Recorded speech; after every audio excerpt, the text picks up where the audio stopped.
शादी के 7 दिन बाद महज 50,000 रुपया दहेज के लिए एक बेटी की जान ले ली जाती है और मात्र एक अपाची गाड़ी के कारण लड़की की हत्या कर दी गई। 27 वर्षीय रिघान्या ने शादी के बाद लगातार दहेज की मांगों से परेशान होकर आत्महत्या कर ली। शादी के बाद से ही दहेज की मांग हो रही थी, बार बार मारपीट की जाती थी। उनकी बात नहीं मानने पर ससुराल वालों ने छत से नीचे फेंक दिया।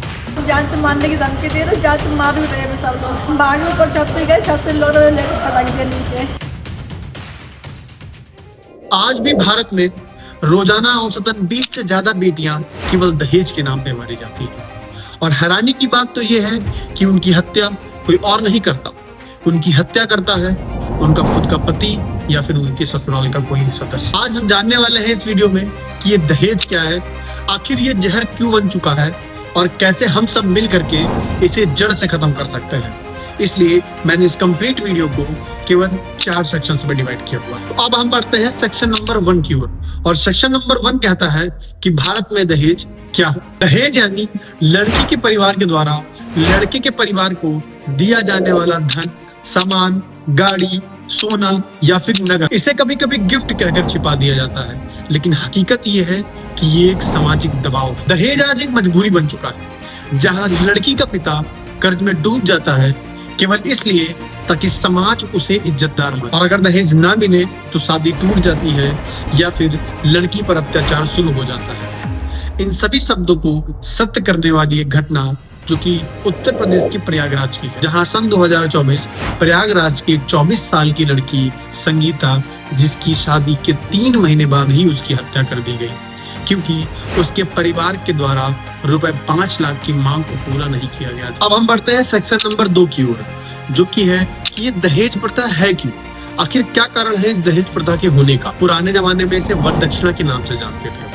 जब कोई माता पिता अपनी बेटी की शादी करते थे तो उसके खुशहाल जीवन के लिए वो कुछ चीजें देते थे, लेकिन आज के समय में यह प्रथा लोभ बन चुकी है और साथ ही अब यह शादी का सौदा बन चुका है। समाज ने मान लिया है कि अगर लड़का पढ़ा लिखा है तो दहेज तो ज्यादा बनता ही है, और साथ अगर लड़की की सरकारी नौकरी है तो कार और कैश तो मिलेगा ही।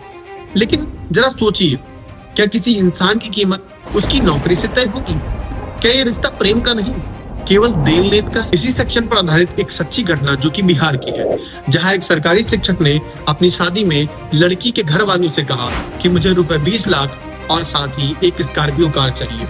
लड़की के पिता ने उसकी सारी मांगे अपना घर बेचकर पूरी की, लेकिन तब भी लड़की को रोज ये कहकर के ताना दिया गया कि इतना कम दहेज क्यों लेके आई। अब हम आ गए हैं सेक्शन 3 पर, जो कि कहता है कि इसे रोकना क्यों जरूरी है। इसे रोकना बहुत ही जरूरी है क्योंकि दहेज एक लड़की की इज्जत, सुरक्षा और उसकी जिंदगी के साथ खिलवाड़ करता है। NCRB यानी नेशनल क्राइम रिकॉर्ड ब्यूरो, उसके तहत लगभग 60,000 से ज्यादा महिलाएं हर साल दहेज हत्या का शिकार होती है। जो नहीं मारी जाती उनको जलाया जाता है, पीटा जाता है, ताने दे दे करके तोड़ा जाता है, यहाँ तक उनका आत्मविश्वास भी छीन लिया जाता है।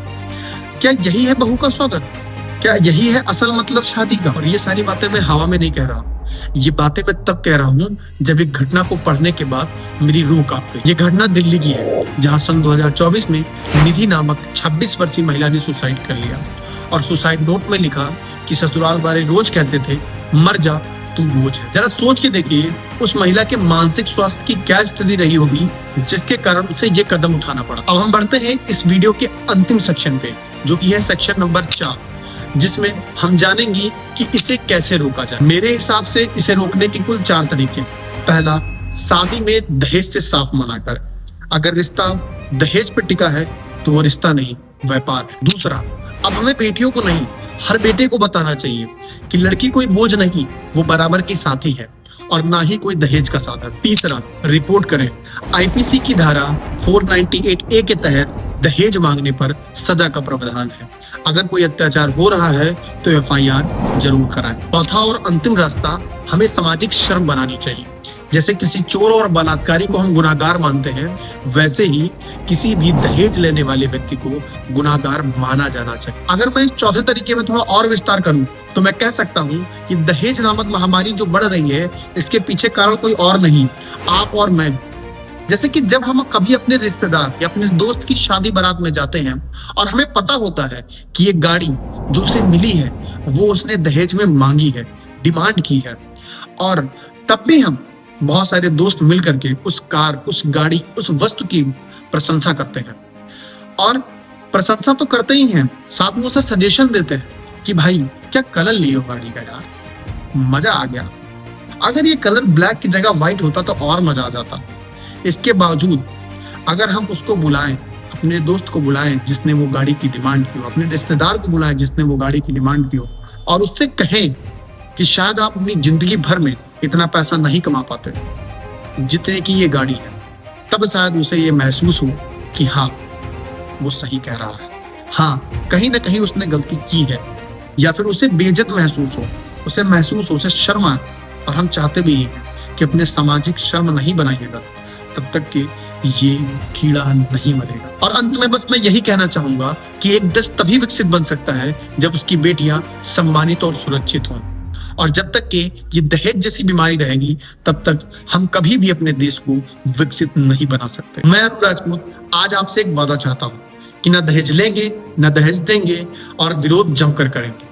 और अगर आप इसी बदलाव से जुड़ना चाहते हैं तो कमेंट में लिखें #NoDogriIndia। और अगर आपको इस वीडियो को देखने के बाद दहेज जैसे शब्द को सुनने के बाद घृणा आने लगी हो, तभी इस वीडियो को लाइक करें, चैनल को सब्सक्राइब करें और इसको शेयर करना ना भूलें। जय हिंद।